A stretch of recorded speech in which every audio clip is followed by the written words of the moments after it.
നമസ്കാരം. Media vision വാർത്തകളിലേക്ക് സ്വാഗതം. പേരാമ്പ്ര കുട്ടോത്ത് തേക്കിൽ ശ്രീ മഹാവിഷ്ണു ക്ഷേത്രത്തിൽ പുനഃപ്രതിഷ്ഠാ കർമ്മം നടന്നു. ക്ഷേത്രം തന്ത്രി ബ്രഹ്മശ്രീ ബാണത്തൂർ ഇല്ലം വാസുദേവൻ നമ്പൂതിരിപ്പാടിന്റെ മുഖ്യ കാർമ്മികത്വത്തിലായിരുന്നു ചടങ്ങുകൾ. 2700 വർഷം പഴക്കമുണ്ടെന്ന് വിശ്വസിക്കുന്ന എരവട്ടൂർ കുട്ടോത്ത് തേക്കിൽ ശ്രീ മഹാവിഷ്ണു ക്ഷേത്രം ജീർണിച്ച് നശിച്ചതായിരുന്നു. തുടർന്നാണ് 12 വർഷത്തെ പ്രദേശത്തെ ഭക്തജനങ്ങളുടെ നിരന്തര പ്രയത്നത്തിന്റെ ഫലമായി ഇന്ന് ക്ഷേത്രം പണി ഏതാണ്ട് പൂർത്തീകരിച്ചു കഴിഞ്ഞു. ഏപ്രിൽ 9 മുതൽ ക്ഷേത്ര ചടങ്ങുകളുടെയും വിവിധ പരിപാടികൾ നടന്നു. 15 രാവിലെ പഞ്ചലോഹത്തിൽ ഗോളകം ചെയ്ത മഹാവിഷ്ണു ദേവന്റെ പുനഃപ്രതിഷ്ഠാ കർമ്മം നടന്നു.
ഇനി നിത്യപൂജ നടത്തുവാൻ അവസരമൊരുക്കണമെന്ന് മുഖ്യ കാർമ്മികത്വം വഹിച്ച ക്ഷേത്രം തന്ത്രി ബാണത്തൂരില്ലത്ത് വാസുദേവൻ നമ്പൂതിരിപ്പാട് ഭക്തരോട് അഭ്യർത്ഥിച്ചു. ജനങ്ങളുടെയൊക്കെ വളരെ അകമഴിഞ്ഞ പ്രവർത്തനം കൊണ്ടും ദൈവാനുഗ്രഹം കൊണ്ടും ഉദ്ദേശിച്ചതിലും ഭംഗിയായി തന്നെ ഈ പുനഃപ്രതിഷ്ഠയും നവീകരണകൾക്കും നടന്നു. തേക്കിലെ ദേവരുടെ അനുഗ്രഹം നാട്ടുകാരിലെല്ലാം ഉണ്ടാകും എന്ന് തന്നെയാണ് പ്രതീക്ഷിക്കേണ്ടത്. പക്ഷേ നമുക്ക് ആ പ്രതിഷ്ഠയുടെ ഗൗരവത്തിനനുസരിച്ച് നിത്യപൂജയും കൂടി നടന്നു പോകാനുള്ള സംവിധാനം ഉറപ്പുവരുത്തേണ്ടതുണ്ട്.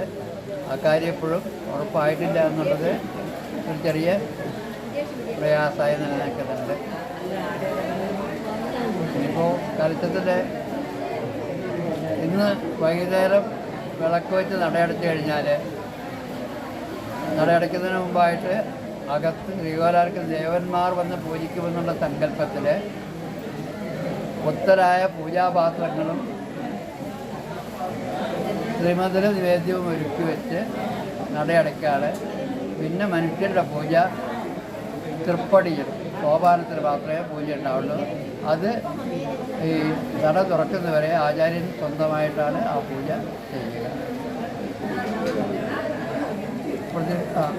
പ്രതിഷ്ഠിച്ചതിന് ശേഷം ചൈതന്യ പുഷ്ടി ഇനിയും വരാൻ വേണ്ടിയുള്ള പ്രായശ്ചിത്ത ഹോമം, ശാന്തി ഹോമം, തത്വഹോമം ഇവ തുറന്നുണ്ടാകും. ഇതോടൊപ്പം തന്നെ ദേവനെയാണ് പ്രതിഷ്ഠ കഴിഞ്ഞുള്ളൂ. ഇനി നാളെ മുതൽക്ക് പരിവാരങ്ങളെയും കൂടി പ്രതിഷ്ഠിക്കും.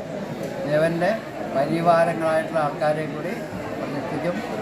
നാളെ അധിവസിച്ച് മറ്റന്നാൾ വലിയ പെരുക്കനും പ്രതിഷ്ഠിക്കും. അത് കഴിഞ്ഞ് അടച്ചു തുറക്കുന്നന്ന് 4-ാം ദിവസമാണ്. അതിന് ചതുർത്ഥ സ്നാനം എന്നാണ് പറയുക. ചതുർത്ഥ സ്നാനത്തോടു കൂടി പുനഃപ്രതിഷ്ഠയുടെ ചടങ്ങുകൾ പൂർത്തീകരിക്കപ്പെടുന്നു. പാതിരിശ്ശേരി ഇല്ലത്ത് കുമാർ നമ്പൂതിരിപ്പാട്, പുല്ലംകോട് ഇല്ലം വിഷ്ണു നമ്പൂതിരിപ്പാട്, ചേലൂർ ഇല്ലത്ത് മോഹനൻ നമ്പൂതിരിപ്പാട്, ബാണത്തൂർ ഇല്ലത്ത് സുരേഷ് നമ്പൂതിരി, ബാണത്തൂർ ഇല്ലത്ത് സുദേവൻ നമ്പൂതിരി എന്നിവർ സഹകർമ്മികളായി. 18 വരെയാണ് പുനഃപ്രതിഷ്ഠാ ചടങ്ങുകൾ നടക്കുന്നത്. ഭക്തർക്ക് പ്രഭാത ഭക്ഷണവും പ്രസാദ ഊട്ടും നടന്നു. News bureau, media vision.